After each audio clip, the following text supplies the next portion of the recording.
Guys, welcome to my channel. So let's start up a new chapter of science book class 10 and the topic is acid bases and salts. इस chapter में student हम पढ़ेंगे acid base and salt के बारे में। जैसे कि आप पहली क्लास में पढ़ते हुए आए हैं कि जो खाने का फूड का टेस्ट होता है सोर या बिटर, वो किसकी वजह से होता है? ओनली बिकॉज ऑफ एसिड और बेस, क्योंकि उसमें एसिड या फिर बेस प्रेजेंट होता है। हम इसमें इस चैप्टर में कुछ प्रॉपर्टीज पढ़ेंगे एसिड्स की, कुछ प्रॉपर्टीज बेसिस की, कुछ सॉल्ट्स के नाम पढ़ेंगे इस तरीके से। अगर कोई पर्सन है वो बहुत ज्यादा खाना खा ले तो हम देखते हैं डेली यूज में उसको ओवर ईटिंग की प्रॉब्लम हो जाती है, दैट्स वी कॉल एसिडिटी। उसके लिए क्या लिया जाता है? एक सॉफ्ट माइल्ड बेस लिया जाता है जो हमको रिलीफ करता है। जैसे कि आपकी एनसीईआरटी बुक में दे रखा है, you have already know that acids are sour in test. ये कुछ प्रॉपर्टीज हैं, स्टूडेंट नोट्स बनाते रहिएगा एसिड्स के। एसिड जो होते हैं आर सोर इन टेस्ट होते हैं। Change the colour of blue litmus to red. अगर हम एक लिटमस पेपर आता है उसके ऊपर ब्लू पोर्शन और रेड पोर्शन होता है, उसमें अगर वो लिटमस पेपर ब्लू से रेड में चेंज हो जाए then we call it is acid. और अगर वो रेड लिटमस से ब्लू में चेंज हो then we call it is base. जो बेसेस होते हैं वो बिटर इन टेस्ट होते हैं, जबकि जो एसिड्स होते हैं वो कैसे होते हैं? सोर इन टेस्ट। जो लिटमस है एक नेचुरल इंडिकेटर है जिससे हम पता लगाते हैं लैब्स में, अपनी लेबोरेटरी में, स्कूल्स में कि जो हमारे पास सॉल्यूशन हमें प्रोवाइड कराया गया है दैट इज एसिड और बेस। ये बहुत ही सिंपल मेथड है हमें पता लगाने का कि वो एसिड है बेस। जैसे कि हम देखते हैं जो टर्मरिक होती है, अगर हल्दी का दाग कपड़े पे लग जाए और अगर हम उसको सोप से रब कर दें then it colour changes into red. इसी तरीके से इसमें कुछ रिएक्शंस होती हैं जो उस कलर को चेंज कर देती है। Litmus is a natural indicator, turmeric is another such indicator. Indicator का मतलब is that a stain of curry on a white cloth become reddish brown when soap. जैसे कि मैंने आपको बताया कि हल्दी पे अगर हम सोप रब करेंगे देन इट चेंज कलर, मतलब reddish which is basic in nature. अगर वो रेडिश ब्राउन कलर में चेंज कर रहा है सोप को तो उससे पता चलता है कि वो बेसिक इन नेचर है। is scrubbed on it, it turns yellow again when the cloth is washed with a plenty of water। अगर उस कपड़े को फिर से पानी से धो दिया जाए तो वो फिर से येलो कलर में चेंज हो जाता है। You can also use synthetic. हमको सिंथेटिक इंडिकेटर्स का मतलब होता है artificial, that is man made. जैसे कि कुछ नेचुरल होता है, नेचुरल में आप टू नेम याद रखिएगा, लिटमस एंड टर्मरिक। और ऐसे ही होता है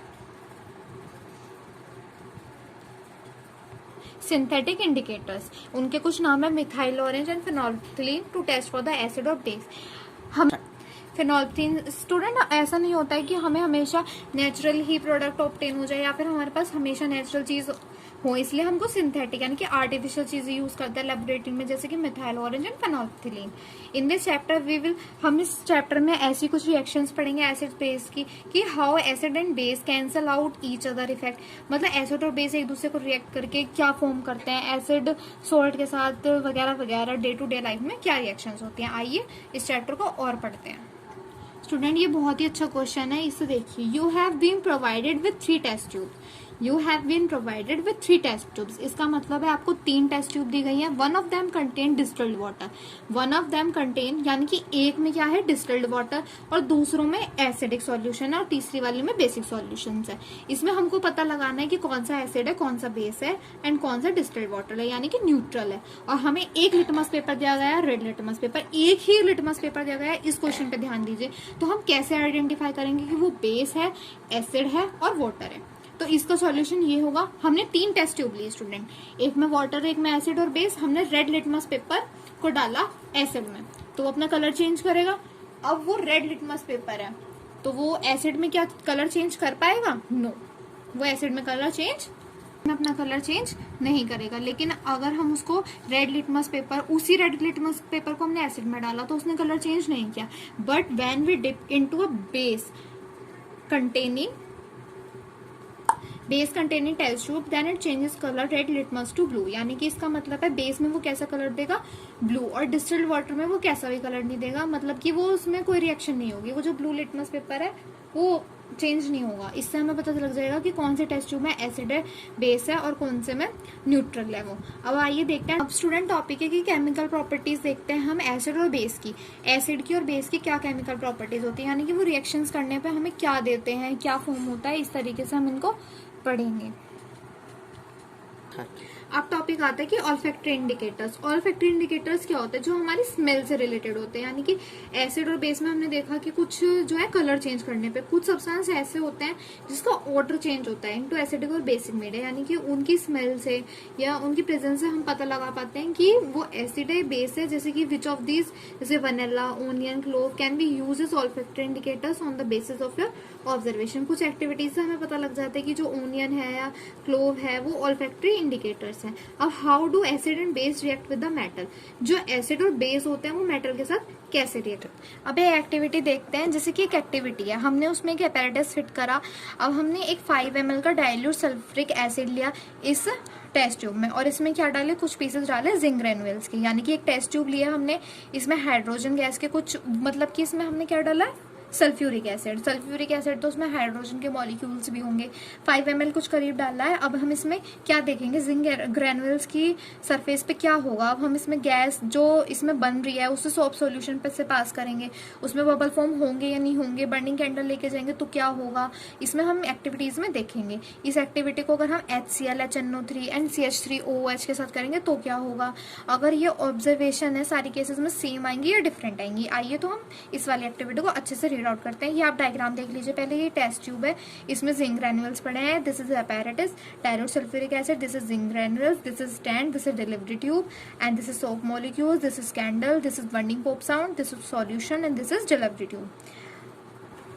note that the metal in the above reaction displaces hydrogen from the acid. इसमें हमने देखा जो हाइड्रोजन है, मतलब कि जो रिएक्शन हुई है उसमें हाइड्रोजन है रिप्लेस किसने, एसिड ने।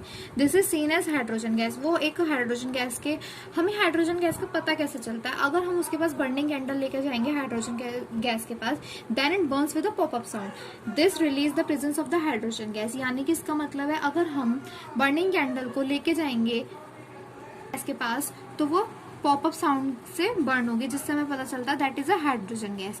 जब मेटल कंबाइन होता है remaining part of acid and forms a compound called a salt. अगर एसिड से, अब हमें इससे पता चला मेटल जब एसिड से, यानी कि मेटल अगर एसिड से रिएक्ट करता है then it releases salt plus, salt release करता है as a compound. The reaction of the metal with, अब मेटल की एसिड से reaction salt plus hydrogen gas भी देता है। ये रहा, acid plus metal give salt plus hydrogen gas. Student आपको बस ये रिएक्शंस याद रखनी है कि कौन सी चीज क्या गिव करती है, इस पे क्वेश्चंस पूछे जा सकते हैं।